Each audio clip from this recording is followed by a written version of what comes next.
Good evening and welcome to Broadcasting Scotland. I'm Rebecca Munro and this is Scotland at 7. Up first is the coronavirus update. As of 2 p.m. today, a total of 2,332,177 people in Scotland have been tested through NHS Scotland labs and UK government regional testing centres since the start of the pandemic. Of these, 2,022,512 have been confirmed negative. 309,665 have tested positive. There are 3,260 new cases of COVID confirmed by a test, although not everyone with the virus will display symptoms and not all those with symptoms will be tested. There are 6 new reported deaths of people who have tested positive. The number of patients in Scotland who have died from complications caused by the coronavirus infection now stands at 7,750. This number only indicates those who have died having received a positive test for the virus in the previous 28 days. Of the people who have tested positive, 427 were in hospital last night, 39 of whom were in intensive care. As of 8 a.m. this morning, 3,911,189 people have received their first dose of the COVID-19 vaccine and 2,843,938 have received their second dose. The latest UK daily figures show that 128,365 patients who tested positive for COVID have sadly died from their illness, an increase of 29 since yesterday. This number refers to deaths in all settings, not just hospitals. On to our first headline of this evening, National Strategy for Economic Transformation. An ambitious 10-year national strategy will drive Scotland's economic transformation as the country recovers from the coronavirus pandemic and transitions to a net zero economy. Working to unleash entrepreneurial potential and grow Scotland's competitive business base, this strategy will prioritise investment in the industries of the future and deliver new, good and green jobs. Business leaders, academics and economists have been appointed to a new advisory council to help shape this strategy, which is expected to publish late autumn. Drawing on their extensive experience and contacts, members will use their insight to bring forward bold ideas that will transform the economy. People across Scotland are also being encouraged to share their views on how the country can work together to deliver greater, greener and fairer prosperity. Chaired by Economy Secretary Kate Forbes, the Advisory Council consists of 17 members who will work over the summer and early autumn to put forward bold ideas on how to transform the Scottish economy. After the strategy is published later this year, a smaller group of members will be asked to oversee its implementation. Ms Forbes said, "As we emerge from the pandemic, we must work together to seize Scotland's potential and build an economy for everyone by delivering greater, greener and fairer prosperity. The 10-year national strategy for economic transformation will utilise the expertise of business, trade unions and economists to deliver a focused plan of actions and projects to help transform Scotland's economy and help reach net zero." Our next headline is that Met police officer pleads guilty to the murder of Sarah Everard. A serving police officer has admitted to murdering Sarah Everard after abducting her from the street as she walked home in South London.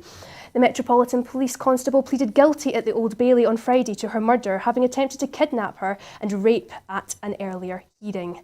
Sarah Everard, a 33-year-old marketing executive, disappeared on the 3rd of March and her body was recovered from woodland near Ashford in Kent, about 20 miles west of her killer's home 7 days later. It was hidden and wrapped in a builder's bag, which had been brought days earlier. She was identified via her dental records. Sarah Everard's murderer was an armed officer in the Met's elite parliamentary and diplomatic protection group. The case triggered a debate about women's safety. The fact a rapist and murderer had hidden within the ranks of Britain's biggest force and been entrusted with a gun to guard sensitive sites shook the top of the Met. The kidnapping and murder of Sarah Everard triggered a national debate about the safety of women in the UK and whether the criminal justice system does enough to protect them and punish those who attack them. Vigils were held around the UK, but the one near to the route of Everard's last known journey on Clapham Common in South London resulted in the Met being widely criticised for alleged heavy-handed tactics. However, despite the criticism, a report by the Policing Inspectorate not only cleared police of wrongdoing but praised them for their restraint. Our next headline is that more staff is to bolster Test and Protect. Scotland's Test and Protect contact tracing system will see its workforce bolstered with the deployment of additional staff over the coming week to help address a rising number of coronavirus cases. Health Secretary Hamza Yousaf said recent changes to the system are helping its performance and the way it operates will continue to evolve as vaccination levels rise. Ascensos, one of Test and Protect's existing commercial partners, has agreed an arrangement with Barhead Travel to accelerate and augment the capacity they are providing to the contact tracing system by 100 staff. Additional contact tracing bank staff continue to be brought on board and existing bank staff mobilised. Recent changes to the system have also been implemented aimed at ensuring a growing number of cases are closed by contact tracers and that high-risk cases are prioritised. These include greater use of text messaging to contact lower-risk index cases and digital self-tracing forms. Our next headline is that the UK is liable to pay the EU £40.8 billion in post-Brexit settlement. The UK's Brexit divorce bill is €47.5 billion, £40.8 billion, according to estimates from Brussels that are higher than the government's forecasts. The first tranche, €6.8 billion, is due for payment by the end of the year, and the final bill, which is stated within the European Union's consolidated annual accounts for 2020, is significantly higher than an earlier estimate from the UK's fiscal watchdog. In 2018, the Office for Budget Responsibility put the Brexit bill at €41.4 billion, which is £37.1 billion. During the Brexit negotiations, British government officials said that the final bill would be around £35 to £39 billion. The bill covers the UK's share of EU debts and liabilities during 47 years of membership, such as paying for infrastructure projects, pensions and sickness benefits for EU officials. It was one of the three big issues the government agreed with the EU in the Brexit withdrawal agreement signed by Boris Johnson in December 2019, after the Prime Minister won a majority in England on his promise to get Brexit done. The other main elements of the deal were citizens' rights and the Northern Ireland Protocol, which the UK government is now seeking to change. The 2020 accounts have yet to be signed off by the EU's auditors, but the Brexit bill is unlikely to be revised. Our next headline is that higher food prices help drive a 40% jump in global hunger. Acute food insecurity has soared 40% this year as recent food price hikes have exacerbated existing pressures from conflict, climate change and the COVID-19 pandemic, the United Nations World Food Programme said. Defined as any lack of food that threatens lives, livelihoods or both, acute food insecurity is impacting or is at high risk of impacting a record 270 million people this year, the UN agency said. High food prices are hunger's new best friend, said WFP Chief Economist Arif Hussain. We already have conflict, climate and COVID-19 working together. Now food prices have joined the deadly trio, he added. The WFP said average wheat flour prices in Lebanon have risen 219% year on year amid accelerating economic turmoil, while cooking oil prices have soared 440% versus a year ago in war-devastated Syria. On internationally traded markets, world food prices were up 33.9% year on year in June, according to the UN Food Agency's Price Index, which measures a basket of cereals, oilseeds, dairy products, meat and sugar. However, they did fall in June versus May, the first such decrease in 12 months. After declining for several decades, world hunger has been on the rise since 2016. The WFP, which was awarded the Nobel Peace Prize last year, says around 690 million people, or 9% of the world's population, go to bed hungry every night. It is targeting 139 million people for assistance this year, the biggest operation in its history. Our next story is Canada's Assembly of First Nations chooses their first woman chief. Canada's Assembly of First Nations elected a woman as National Chief for the first time on Thursday, at a time when Indigenous issues are in the spotlight after the discovery of hundreds of children's unmarked graves at formal residential schools. Roseanne Archibald, a former Ontario Regional Chief, will represent the 634 nations in the AFN, which advocates for Indigenous communities at a federal level. First Nations people make up almost 5% of the country's population of 38 million. She won the leadership after 5 rounds of voting and the concession of her main competitor. Today is a day and you can tell all the women in your life that the glass ceiling has been broken, Archibald told reporters after her election. Canada has been grappling with its past treatment of Indigenous people in recent months. Since May, hundreds of unmarked graves of children have been discovered at former residential schools, run for Indigenous children forcibly removed from their families in what a Truth and Reconciliation Commission has called cultural genocide. In 1990, aged just 23, Archibald was the first woman and youngest chief elected for Te Kwa Tagamo Nation, a remote community in the province of Ontario. She takes over AFN from Perry Bellegarde, who served 2 terms. Minister of Indigenous Services Mark Miller congratulated Archibald, as did opposition New Democrat leader Jagmeet Singh, who said she was breaking barriers as the first woman to be elected as National Chief of the Assembly of First Nations. On Tuesday, Mary Simon, an Inuk woman, became the first Indigenous person to be appointed Governor-General, the representative of the Queen in Canada. Our next headline is funding for fishing sector training and equipment. Fishing crews will benefit from 100 new onboard defibrillators and a range of life-saving training opportunities. The investment through Marine Fund Scotland is aimed at improving safety and well-being in one of Scotland's iconic industries, including £140,000 for industry body seafish to deliver free safety training for fishing vessel crews. This will be match funded by the Maritime and Coast Guard Agency to realise total funding of £280,000 through to March 2022. In addition, the Scottish Whitefish Producers Association will receive £80,000 through MFS to provide around 100 defibrillators to its members. The awards announced during Maritime Safety Week are some of the first to be made through MFS, a one-year fund aimed at investing in marine industries, seafood sector and the marine environment.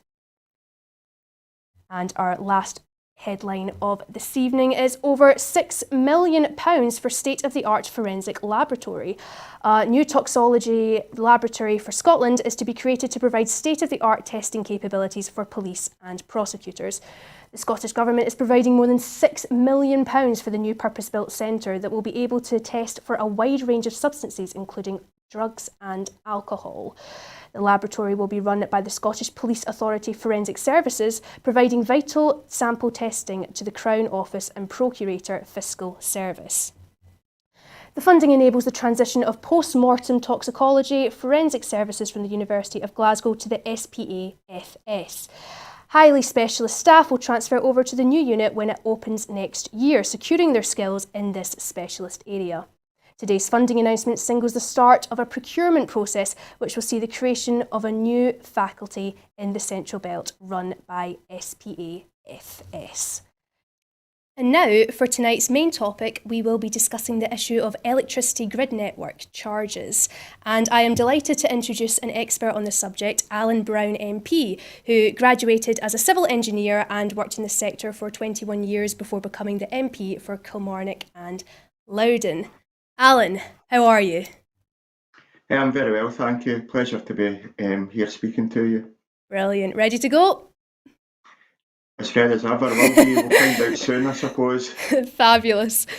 So I wanted to start by saying that I watched your debate yesterday on UK Parliament Live, and there was a fact that really stuck out for me during that. All of it was very informative and great, but there was one fact that really stuck out, and that was that where Northern Scottish companies pay £38 million to connect to the grid, English companies don't pay but are actually paid £7 million.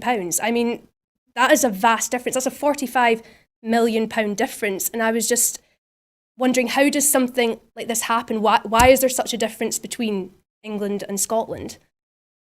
Yeah, it's absolutely flabbergasting. And if you look at that £45 million differential over 20 years, that equates to nearly £1 billion, which really puts it in perspective. So it's came about basically because we've got a grid charging system that was designed in 1992. It was designed in 1992. That was all around the fact that power generation is assumed to come from either coal-fired stations, gas-powered stations, or large nuclear stations. So they devised a system that was based on the assumption you have big power generation sites, and they wanted them to be built as close to centres of population as possible, which in reality for the UK then meant building as close to London as you possibly could. So set up a system that was to incentivise that. And now, 30 years later, when we're deploying renewable energy, they've actually kept this system, which makes no sense. There's one other aspect of this that also makes no sense is that they try and argue it's about recovering costs of managing the network. So their argument is if you're connecting the north of Scotland, you've got to move that electricity elsewhere and move it down south. So you're covering the costs for that.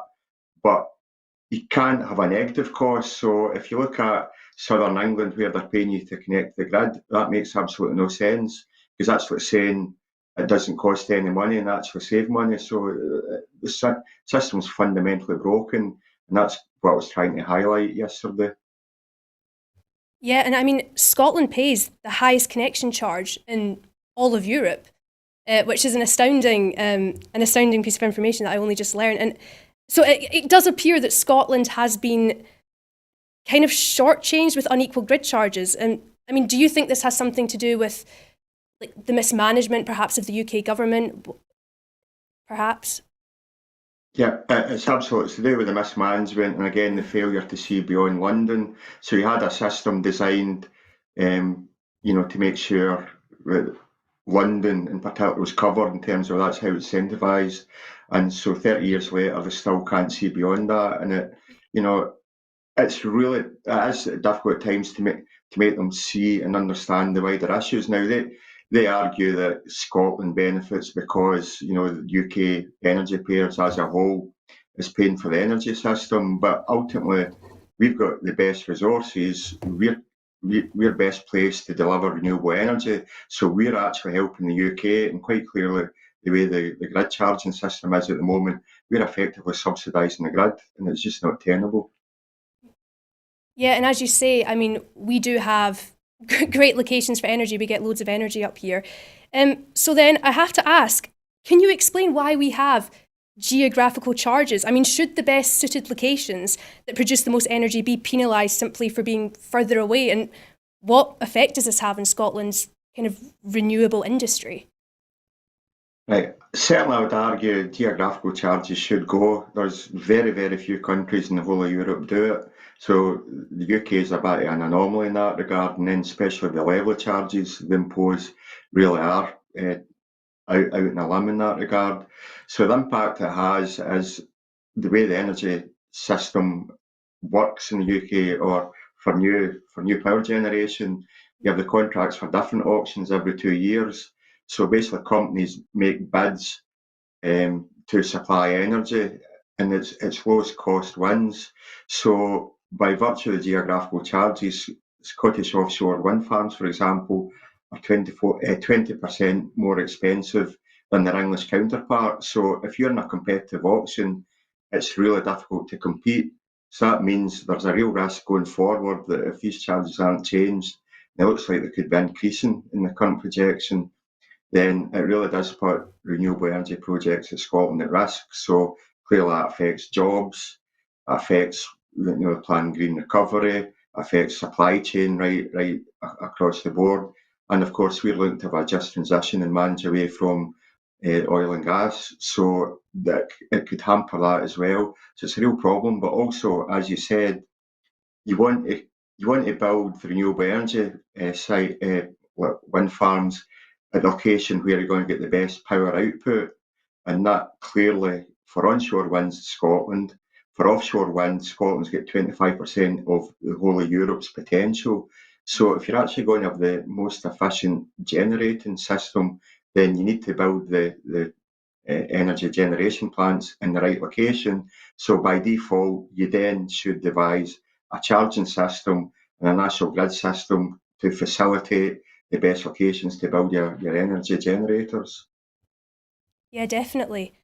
And just on the kind of history there, you were chatting about the national grid system and how it was back in 1922, I think you said. I mean, is this system outdated? Like, is it simply that the current system is just not fit for the 21st century when considering kind of modern environmental energy requirements?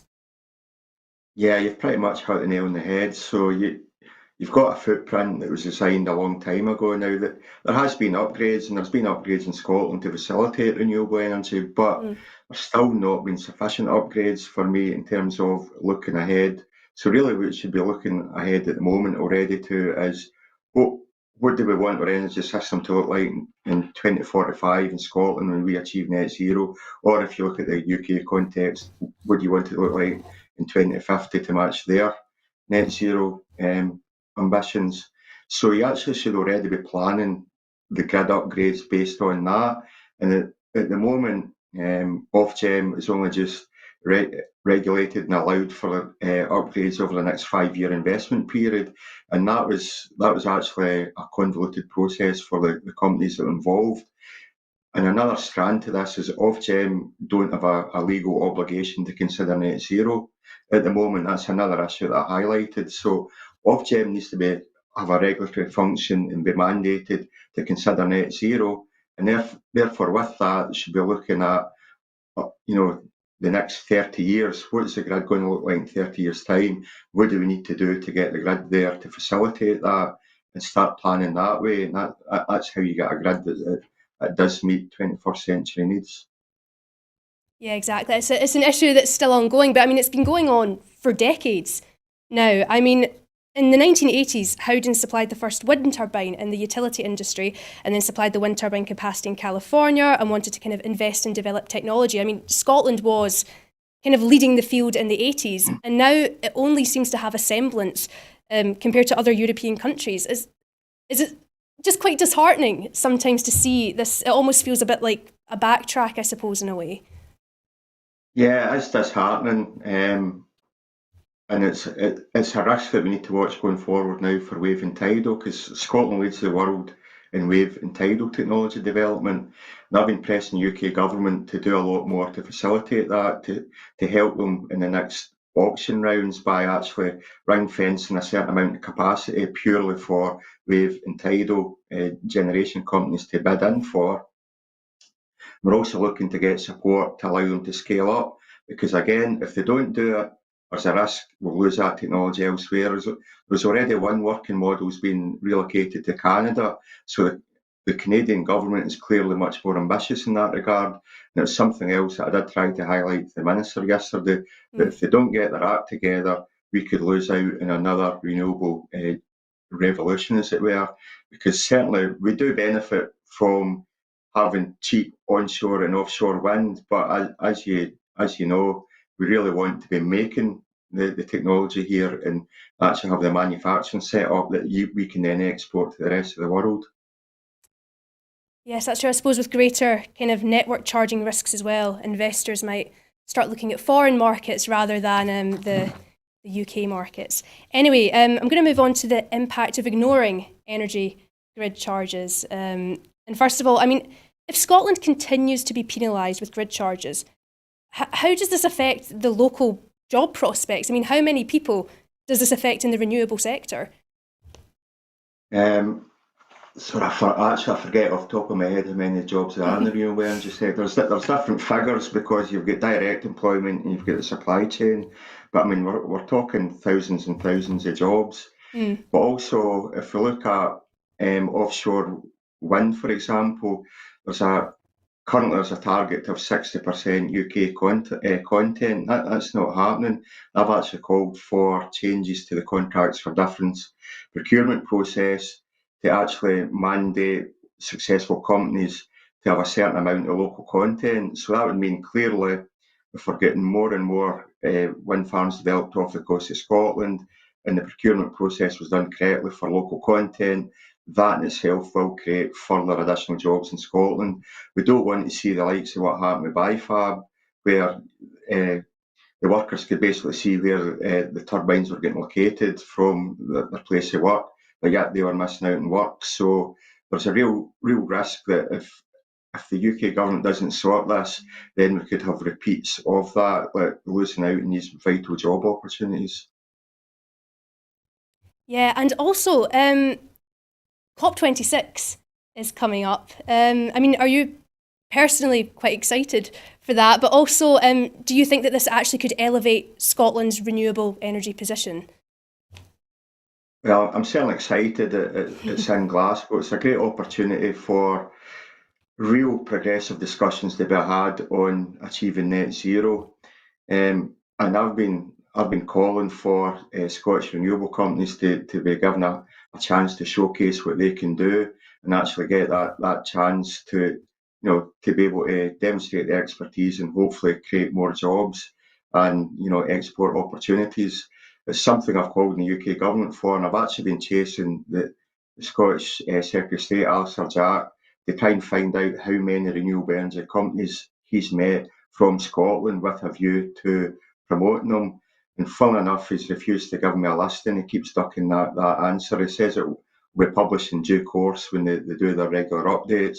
So I found that really frustrating, but it's maybe unfortunately a wee bit telling that it's a bit worrying that the so-called Scottish Secretary of State, I don't think, is doing enough to engage with the renewable energy industry, which by default means he's not doing enough to help promote them at COP26 as well.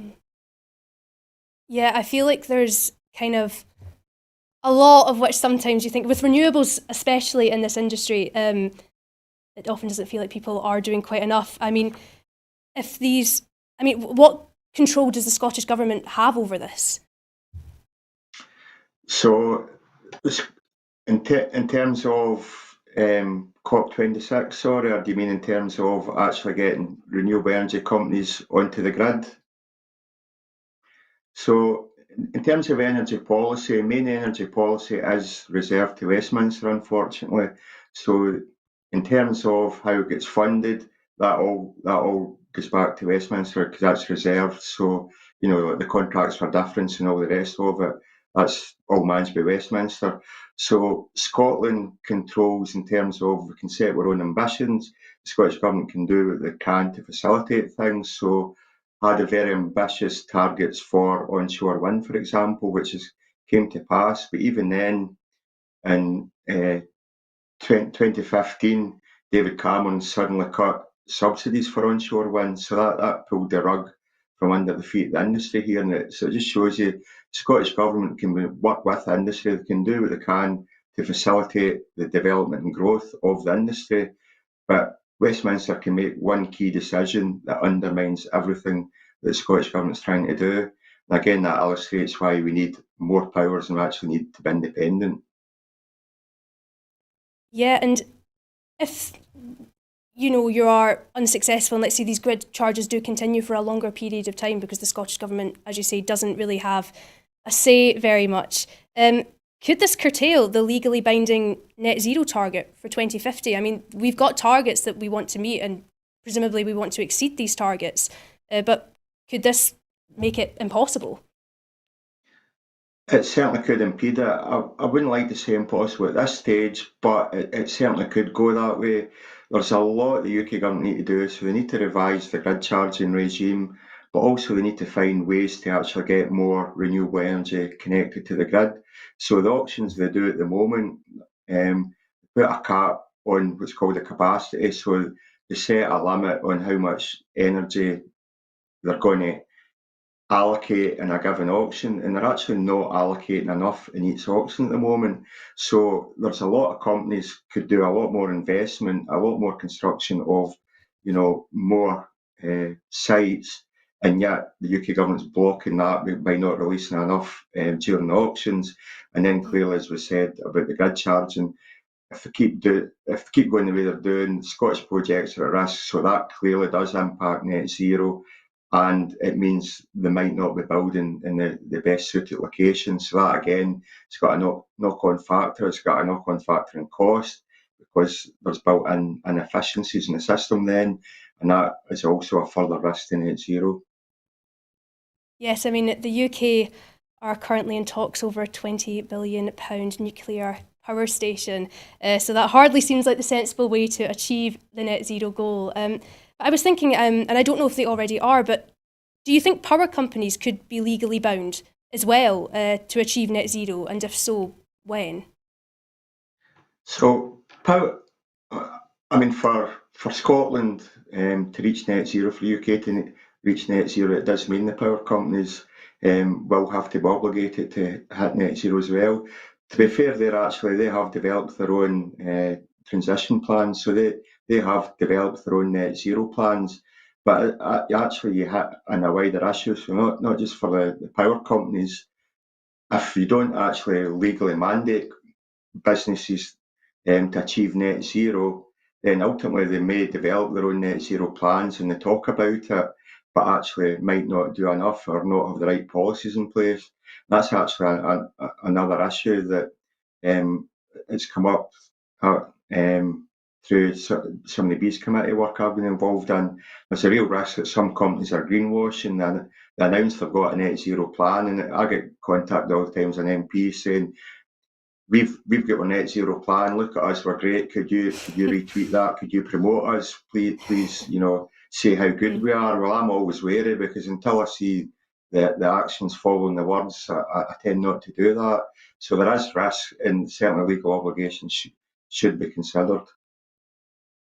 Yeah, it is almost slightly inequality in its sense. And I mean, yesterday Westminster passed the responsibility of the issue onto Ofgem, and it's just, do you think that Westminster will ever truly acknowledge this inequality and ever actually act on it? I don't have much faith in Westminster acknowledging inequality. I'm sure at the moment they still don't get it. Certainly, the ministerial response I had yesterday was nothing short of disgrace. You see at the end, I listed a number of questions. I did that deliberately because I thought many of the points I raised might not get picked up because the minister could just do her own kind of response. So I listed a number of questions deliberately at the end to kind of eight-ball the minister. And also she said, oh, well, there was a lot of questions, I'll come back to you in writing. So it's not a bad thing, she's committed to come back to me in writing, which will give me further scope to challenge her. But I genuinely think they don't even understand the issues, which that's a fundamental issue in itself. And that about saying it's for Ofgem, it's just a piece of nonsense. And we've been going round in circles on this. It's the UK government that sets the parameters for Ofgem to work in. So it's the UK government sets what's called a policy statement for Ofgem to work in. And actually, the UK government did a consultation way back in 2014 in a new policy statement that could be considered for Ofgem, and then they've done nothing since. So that in itself, given that the consultant in 2014 shows at that time they knew it was their responsibility, but now they just seem to hide behind this, it's for Ofgem. Well, that's not taking responsibility as a government. And again, if we're talking about putting net zero at risk, surely the government should be doing all they can to facilitate the work that needs to happen. Yeah, and do you think that the Scottish Government then perhaps needs to be slightly more proactive at kind of holding Westminster accountable or exposing Westminster's failing in this particular issue? Do you think that would help at all? It's not like the Scottish Government's not highlighted this before, and certainly I've got other colleagues doing it at Westminster as well.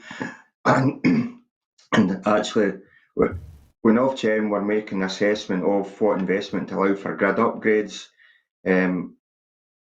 last year, the Scottish Government was very active in contacting UK Government and saying, as well as Ofgem, saying, look, the current Ofgem's initial assessment wasn't good enough, and it was actually that was going to block a lot of investment in Scotland. So the Scottish Government do actually lobby the government hard when they can. Maybe you could say they could be more vocal at times in terms of media. But again, of course, it depends what the media want to pick up on or not. Although I must say, to be fair, there's a bit of interest in what I raised yesterday. So hopefully it is a subject that's going to get more of the prominence that it deserves. Oh yeah, definitely. So now, given Westminster's response, how do you intend to meet your goals for grid charges, and what are your next steps personally? Next steps, first of all, I will wait until I get that full formal ministerial response to what I raised. I'll then review that. There's no doubt it's still going to be inadequate. So the next steps after that, I think, is to go back and engage with industry, is to try to engage with Ofgem and actually pressurise them to actually see the issues. And I'm involved in a couple of cross-party groups in energy. It's actually going to be doing a couple of events as well in order to have wider discussion with other stakeholders in terms of what are the issues and how to resolve it, and actually use that as a way of raising awareness to other people that are connected to the industry but maybe don't know enough about the grid charging. So there's certainly it's going to be quite a bit of work that I'm going to have to do going forward. I'm more than happy and willing to do that. Yeah, and you said previously that if Westminster, you don't really have much faith that Westminster will get you the results that you want. And so if Scotland, and you mentioned about independence, if Scotland became an independent country, would investing in strategically important economic sectors like food and particularly energy, would that enhance Scotland's credibility as an economic their economic credibility on the European and even the world kind of stage? Yeah, there's no doubt about it. And again, obviously we agree Scotland's independent, it's got the powers to do what it wants and choose its own priorities. So right away you'd be devising that energy system and the charging system. How do we maximise the renewable energy that we want? How do we maximise the industry that supports renewable energy in terms of creating additional jobs?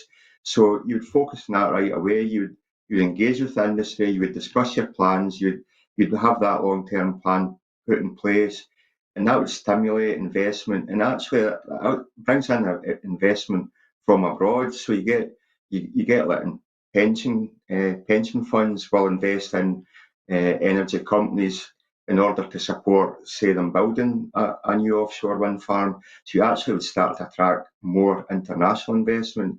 Now, the Scottish Government of late's done really well in attracting direct investment, but with independence, you could really ramp that up and see more investment and therefore more jobs. And actually, given that we're already an exporter of electricity, it would put us in an even stronger position in terms of being able to export electricity and make more money in the back of that. Brilliant. And finally then, what impact would independence have on Scotland's standing in Europe and in the world, and would it actually improve electricity and the electricity grid infrastructure? Certainly, I think our standing would be improved. Obviously, as a new independent country, you catch the world's attention anyway. So that's the first plus point. But I think we're already leaders in terms of ambitions. So Scottish Government's already led the way with the 2045 net zero legislation. We have led the way in terms of ambitions for deployment of renewable energy. And being an independent country would just allow us to showcase that more. It would allow us, as I say, to attract that investment and really drive up the ambitions. And more importantly, speak to other governments as an equal, independent government and be able to take our rightful place in the world stage rather than having a UK minister trying to overshadow us. And sadly, UK ministers with less talent and less ambition. So it just would be fantastic to be able to have our talented government representatives on that world stage as rightful equals to where we should be. Well, thank you, Alan, for coming on today. It's been an absolute pleasure to have you. Really, really informative discussion, so brilliant. Thanks for coming on. And now we can show you the speech Alan made during his adjournment debate in the House of Commons. Let's take a look. Alan Brown. Thank you, Madam Deputy Speaker. It's a privilege to bring forward my first Chamber adjournment debate. Ideal it wouldn't be this time on a Thursday, but beggars can't be choosers. But this is a long overdue debate on need to reform the grid charging regime. It's an issue that's been simmering for a long time now, and it's actually now reaching a critical period whereby if change doesn't happen, then renewable energy investment and job creation in Scotland will be put at risk. Needless sums will be added to consumers' electricity bills, and the UK Government's pathway to net zero will be put at risk. I'm going to get into further details on this, but there is one key issue as well, which is that the UK Government doesn't seem to understand the problems nor have the desire and willingness to change, and that as a result also means the remit of the regulator Ofgem is not fit for purpose either. Now, Madam Deputy Speaker, it's not just myself that says change is required.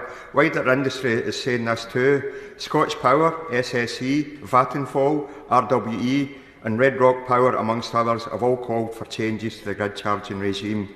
So therefore, I hope the Minister will take these matters seriously and going forward hopefully engage with industry to find a solution. Madam Deputy Speaker, the National Grid system was effectively founded in 1935, and then there were massive and significant upgrades in the 1960s, effectively giving us the footprint that we still have, though of course there's always been ongoing upgrades. And with the Privatisation Act in 1989, systems had to be developed to create a framework for the private energy market to operate in. So in 1992, a charging system was developed that is still with us to this day. So this means we have a system and a charging regime that is still aligned with the concept that electricity is generated from coal, gas, oil or large nuclear stations. And this means that the charging system is actually still geared to incentivising power generation sites close to centres of population, or to be more accurate, the closer to London the better. So, Madam Deputy Speaker, it beggars belief to me that 3 decades on from when this system was devised, based on the factors then, we're still having to highlight the absurdity of this to the UK Government. So what this means in reality is that instead of having a long-term plan for where the best location is for the generation of renewable energy and the system required to facilitate this, we have one that does the polar opposite.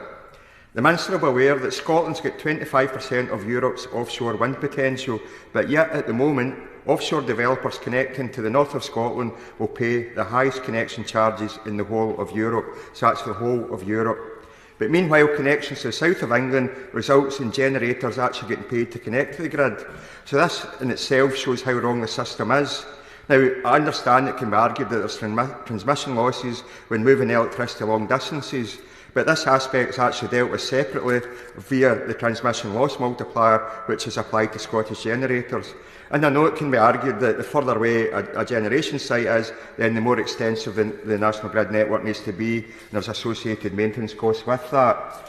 But I would argue that geographical charges is not the best way to deal with this.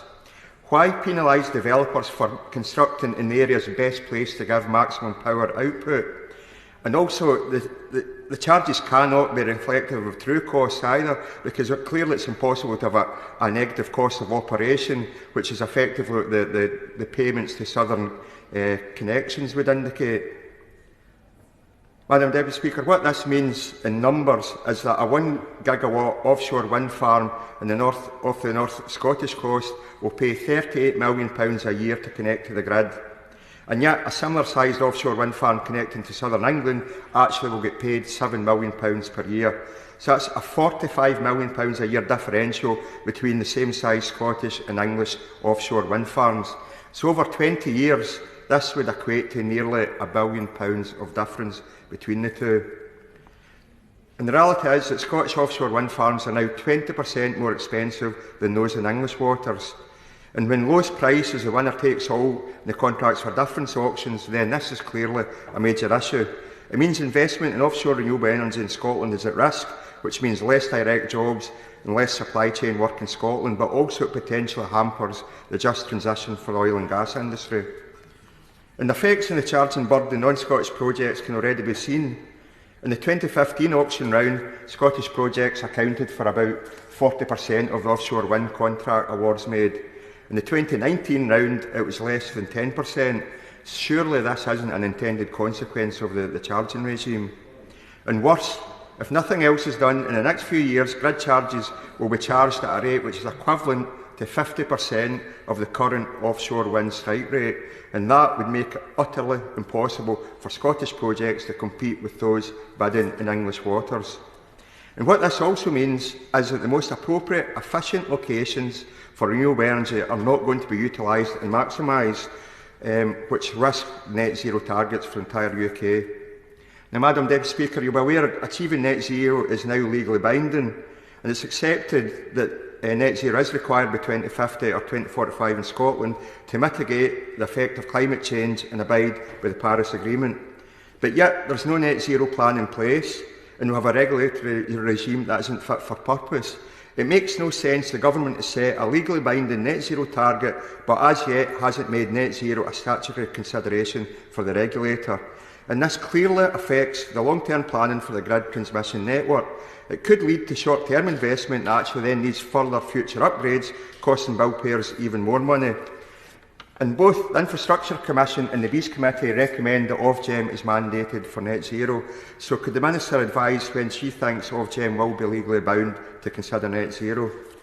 Now, the UK Government initially set an ambitious target of 30 gigawatts of offshore wind deployment by 2030.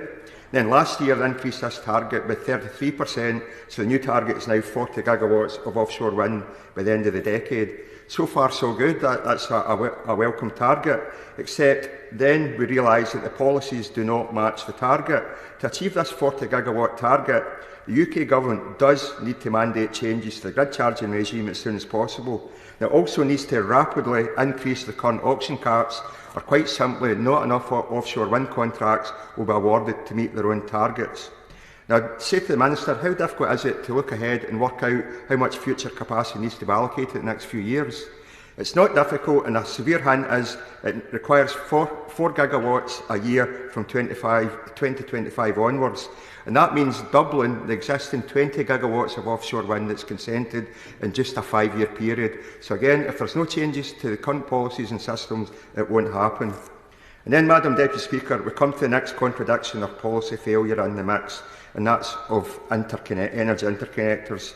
They do not pay connection charges. Indeed, the Minister confirmed this aspect to me in a parliamentary question, that this is part of the signed EU trade deal. But this is clearly a disadvantage for companies looking to construct in the UK. It means a multinational company is now effectively incentivised to build in another country with zero connection charges, and then their surplus energy can be exported to the UK, undercutting renewable projects here. Now, I do appreciate the advantages of a wider interconnected grid, and given that Scotland's a net exporter of electricity, then Scotland might in itself benefit from this. But it still doesn't seem right to have an uneven playing field that it's possibly impacting on projects here. And worse for me, there is no control over the source of any imported energy from interconnectors. Again, the Minister knows this, but it also means while the UK is supposed to be going green, we might end up having imported electricity that's generated from gas in the continent, which undermines the cost of renewable energy here. So again, that's a paradox that the Minister needs to consider. So for me, these examples illustrate how dysfunctional the current system is, and that's why the UK Government needs to do something about it. The one focus they have that I return to is nuclear energy, but this is another policy that actually adds to their electricity bills. Now, they've committed to Hinkley Point C, and this week reinforced their commitment to sign a deal for another £20 billion project, nuclear plant at Sizewell. It's so obvious that this £20 billion would be better invested in grid upgrades, long-duration storage such as pumped hydro, or even battery storage and hydrogen. So why the nuclear obsession? And they cannot stick to the baseload argument, given that 75% of the existing nuclear fleet will be offline now before Hinkley even starts generating. So that proves beyond doubt to me that large-scale nuclear is not required. Indeed, a report recently published by Good Energy in conjunction with Energy Catapult Systems demonstrates that the UK could be operating a net zero electricity network in 2015 based on 98% renewables, the other 2% being provided by Hinkley just because they assume how it will be there, not because they think it's required. So hopefully the Minister could consider that report as well, but I'd also ask her to consider the report published by Imperial College that demonstrates that the use of new pumped storage hydro could save nearly £700 million a year in system costs by 2050. And just one other thing on nuclear in terms of grid charging. Another frustration for me is that EDF is actually going to be paid money to connect Hinkley Point C to the grid. So will the Minister acknowledge that this is effectively another hidden subsidy over and above the 35-year deal to pay £92.50 per megawatt hour, when the strike rate for offshore wind now sits at £40 per megawatt hour? And could the Minister advise, where does the risk for changes in the grid charging system sit? Does it sit with EDF, or does it sit with the Government? And is the grid charging system being discussed with EDF as part of the current negotiations for Sizewell? Now, Madam Deputy Speaker, if we return to renewable energy, Scotland leads the world in the development of wave and tidal energy generation, but yet the UK Government has refused to consider a proper route to market at the moment, meaning that the technology development and investment could be lost to countries such as Canada. So will the Minister tonight confirm they will ring-fence a portion of capacity, 100 megawatts is the request, in round 4 of the auction process? And will she properly discuss with Treasury the development of an innovation power purchase agreement to allow companies to enter into agreements to purchase electricity from these emerging wave and tidal companies. And does she understand that if this technology does scale up in the way we want and generation cost of this technology comes down, then they too will be at the mercy of the grid charging system unless changes are made? And will she please open discussions with the European Marine Energy Centre on the funding they need to replace existing EU funding streams? Now, Madam Deputy Speaker, one final point about the current charging system is price volatility. Although the actual cost of maintaining and operating the grid remains stable year on year, the charging prices actually vary every year. And so this is another example that the system isn't fit for purpose. Prices can vary by an astonishing 500% in 1 year.